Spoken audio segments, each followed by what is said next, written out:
pagi Bapak Ibu dan saudara-saudara, salam jumpa kembali di dalam kita belajar firman Tuhan pada hari ini.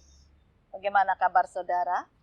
Saya berharap kita tetap di dalam pemeliharaan kasih Tuhan.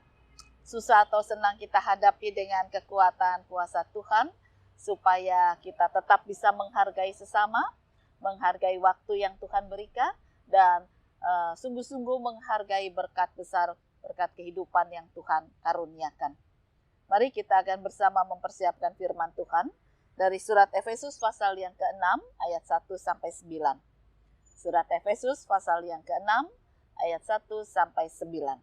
Kita akan awali dengan bersama-sama berdoa.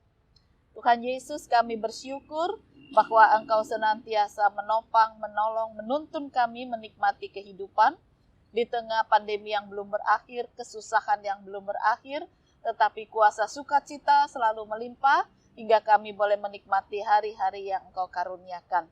Ajarkan pada kami untuk kami bisa menghargai waktu kehidupan yang Engkau berikan. Inilah doa kami di dalam nama Tuhan Yesus Kristus. Amin.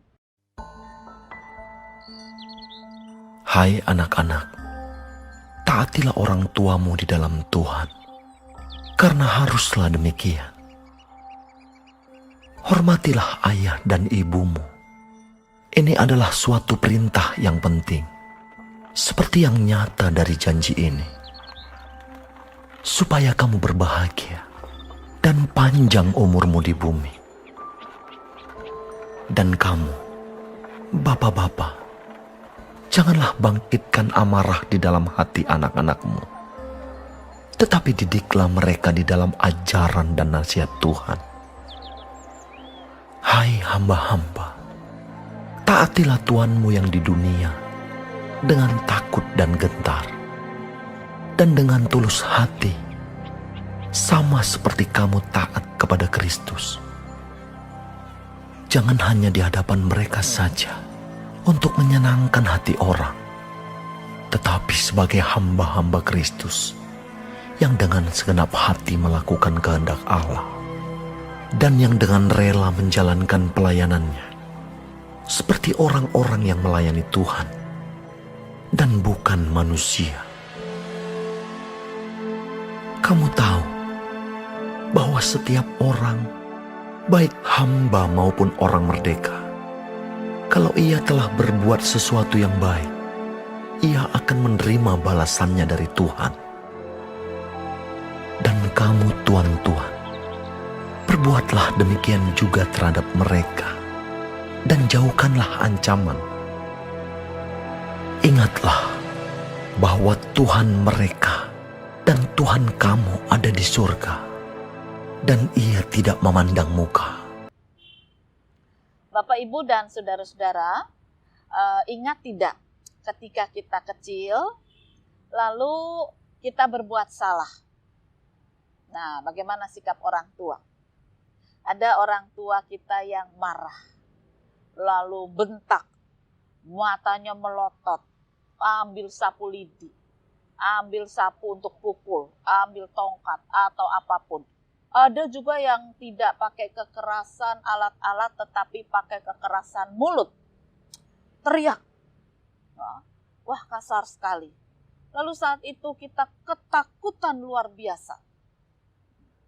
Berdiri di pojok, nangis, ketakutan, dan rasanya tidak tahu harus berbuat apa melihat kemarahan orang tua seperti itu.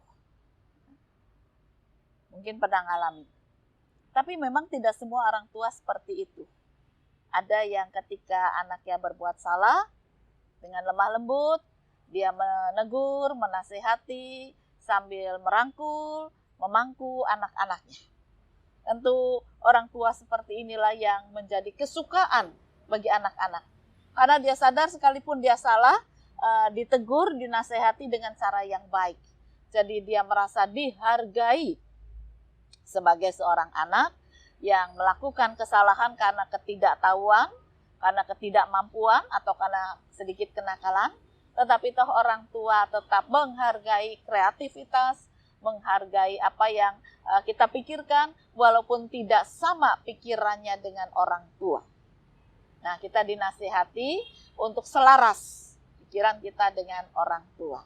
Ya, jadi orang tua yang baik dan benar tentunya tidak bersikap kasar, tetapi menghargai setiap anak-anaknya sebagai nyawa, sebagai kehidupan yang Tuhan anugerahkan.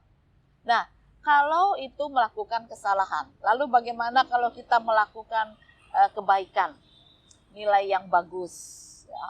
Lalu kita membantu orang tua dan bisa berhasil dengan baik. Apakah ada orang tua yang memuji kita? Sebagian memuji dan membuat kita bersuka cita. Ya, kita tertawa, senang, gembira, hore gitu ya. Aku bisa melakukan sesuatu dan dihargai oleh orang tuaku. Aku masih kecil, tetapi apa yang aku lakukan dalam keterbatasan ternyata punya harga di hadapan orang tua. Sebaliknya ada orang tua yang anaknya melakukan kebaikan, nilainya bagus, membantu mereka, tapi cuma berkata, ya sudah, taruh situ saja. Benar itu, dah benar. Nah, hanya itu, tidak ada apresiasi pujian. Anak itu merasa bingung, salah dimarahin, benar tidak ada pujian gitu ya. Nah, ini bukan cerminan orang tua yang tepat dan benar. Oleh karena itu firman Tuhan mau mengajarkan bagaimana kita mempergunakan waktu kehidupan secara tepat dengan benar dan juga dengan menghargai setiap orang di sekitar kita. Ada bacaan firman Tuhan yang mengajarkan, bapak-bapak jangan kamu berbuat sesuatu yang melukai perasaan anakmu. Anak-anak juga harus taat dan hormat kepada orang tua. Hamba-hamba lakukan tugasmu dengan baik dan benar, tetapi para tuan juga harus bersikap baik dan benar. Jadi artinya di sini bukan sekedar taat dan kasih, melainkan ada penghargaan. Apa yang dilakukan oleh seseorang, baik itu anak kecil, remaja, pemuda, ataupun orang dewasa, dihargai oleh sesamanya. Bahkan dikatakan bukan cuma orang merdeka, tapi juga para hamba yang hidupnya tidak merdeka. Hargai apa yang mereka lakukan sebagai anugerah Tuhan dengan sukacita. Apakah selalu benar? Ya memang tidak, pekerjaan banyak orang bisa salah. Tetapi kalau kita mencoba menghargai apa yang sudah dilakukan walaupun tidak tepat seperti yang kita inginkan, maka tentunya orang akan menghormati kita. Dan itulah yang dilakukan Allah di dalam Yesus. Ya. Teladan cerminan hidup kita bagaimana Allah mengasihi dan menghargai manusia. Manusia yang sudah jatuh dalam dosa, cuma debu tanah, tetapi tetap dihargai di hadapan Allah. Oleh karena itu dia mengutus putranya. Dan ketika manusia menerima karya kebangkitan Yesus, maka Allah juga menerima orang-orang yang mau diselamatkan, karena itu adalah penghargaan yang besar. Ya, kamu mau menerima pemberianku, wah Allah bersuka cita.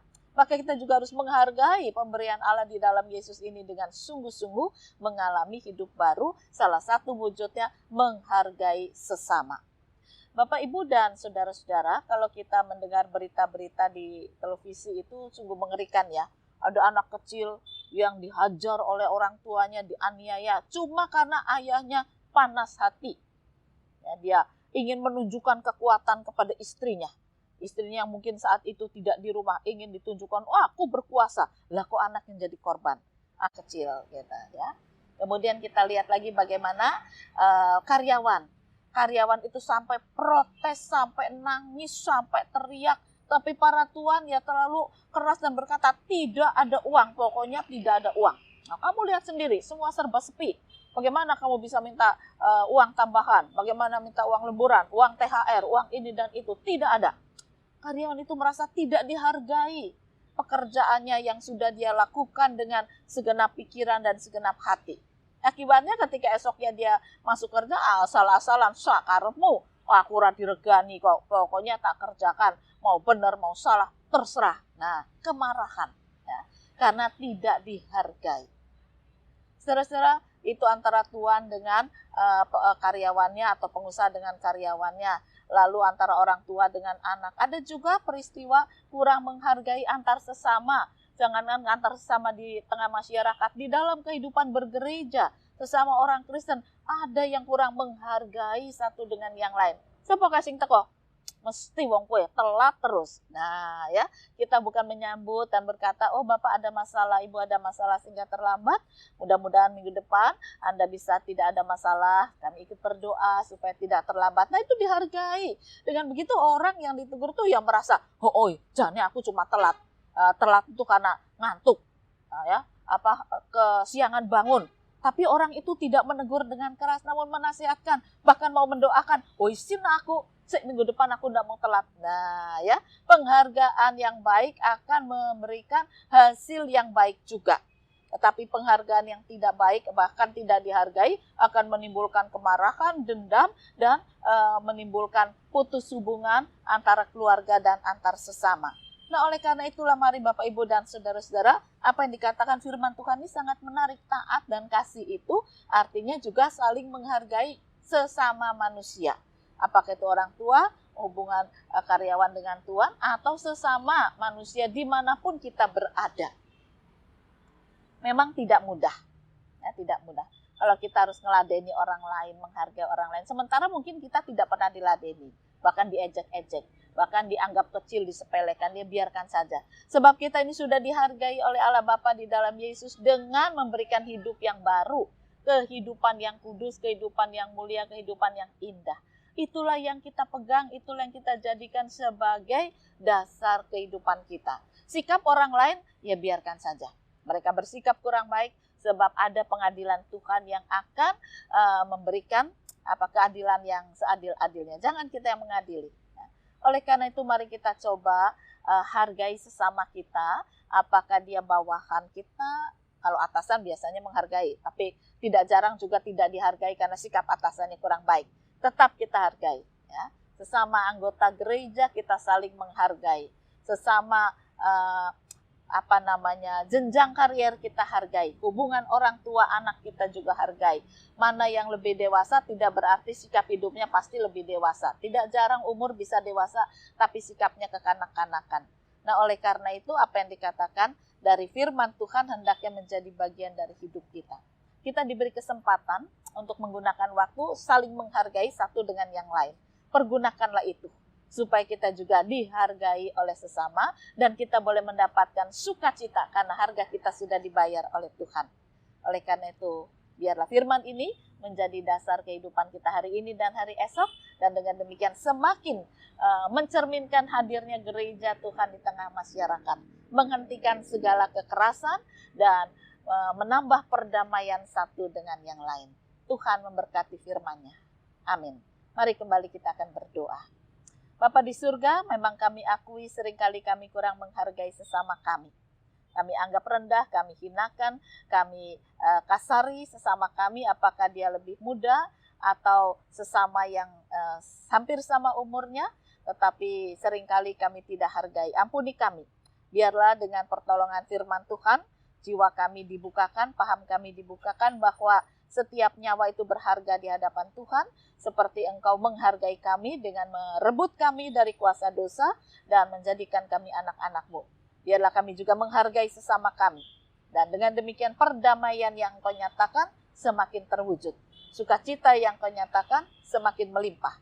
Dan kekuatan kerajaan surgawi semakin nyata. Kiranya Engkau memampukan kami hidup dalam saling menghargai. Inilah doa kami dalam nama Tuhan Yesus Kristus. Amin.